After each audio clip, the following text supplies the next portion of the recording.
I do not fit into any genres, nor do I desire to conform to social constructs. I merely endeavour to write the thoughts of my mind, stories in time, previous lives, and tales of spectacular moments. So when I am asked by earthly nomads what type of poet I am, my answer is often convoluted.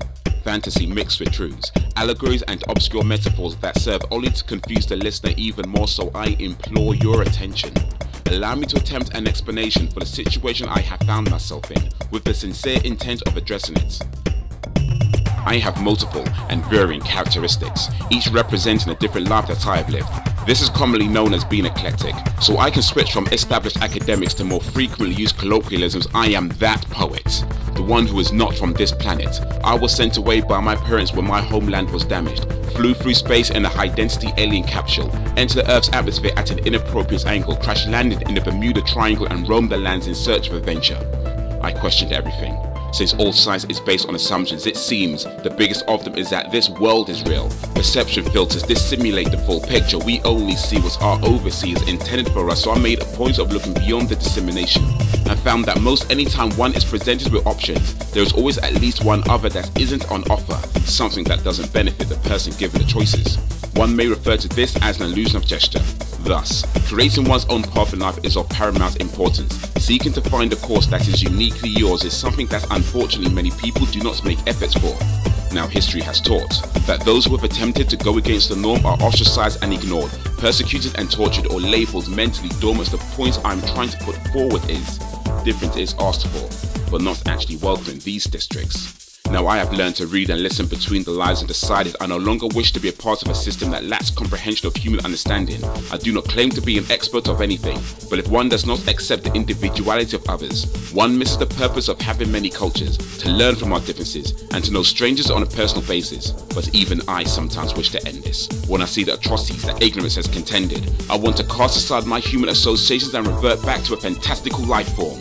But I can only do that once peace is born. Until then, I will continue to delve into the depths of all, expose the dishonest and the hypocritical. So when you ask what type of poetry I scrawl, I write the type that makes eyes fall, illicit lexicon that forms provocative overtures, journeys through a thought process not limiting itself to one existence. I write with the conscience of over 9,000 men, women and children. I'm a time-traveling mad scientist. My words will always rise above standard adjectives. By the time you see my next appearance, I would have already regenerated. You will not get used to me. I wear personalities like items of clothing. This is the fundamental principles of time traveling. You will not ever understand it if you insist on incessantly holding onto logic. Indeed, you must let go of it because it can only take you so high. All else lies on the other side of trying. Who am I? I'm Satan's nemesis, 10,000-year-old deformed circus freak, vampire slayer, part cyborg, part shape-shifting werewolf stalking social norms, part unicorn trapped in human form. I am that poet. My speech will sometimes protrude slowly because I'm thinking of how to appropriately articulate my emotions. Do not interrupt this process. I find it extremely disconcerting. I close my eyes when I forget my words and transport myself to another dimension, one where peace reigns throughout the continent and where there is no such thing as arrogance. I will stay there until I have theories on how to recreate it. Then I take language back to animalistic noises and devise a new direction to move forward in. Caterwauling, you categorically cannot kill those who do not fear dying. Heart of a lion, mind of a medieval mania patient with excavated holes that demons live in a constant battle between good and evil. Ergo, my poetic prowess often involves a conflict of interest. My archives contain several masterpieces where my electronic current conquers clandestine civilizations. From the beginning of time to the Middle Ages, my name became synonymous with iconoclastic behavior, tearing down established procedures, making way for creative thinkers. We travel solar systems to see the distant future, where a person's compulse doesn't cause questions of their composure, where people have learned to live with one another, where greed and corruption are traits that no longer matter. With every small triumph, we bring this world closer.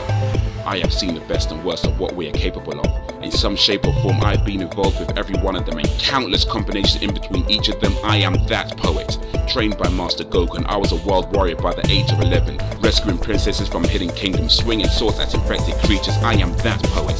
The voice of the voiceless and the voice of the loners. Made sense of this world through fictional characters. Undisputed champion of failed romances. Solitude has been my most consistent companion. I am that poet. Cave dwelling in secret locations, organizing ways to raise public awareness, wanted by authorities for acting malfeasance. One man's freedom fighter is another man's terrorist. I am that poet. I will not confine myself to limitations. There are too many places I am yet to experience.